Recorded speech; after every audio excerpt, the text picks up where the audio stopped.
जी साया साड़ी होत नइखे हमरा से संभार सैया ले आइहा कर जाऊ ले आइहा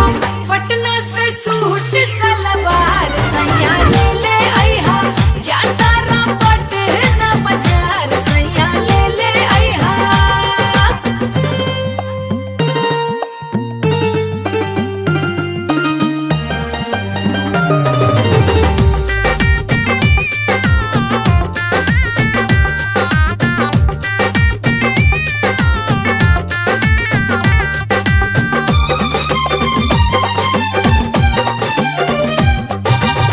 किनके ओठ लाली ले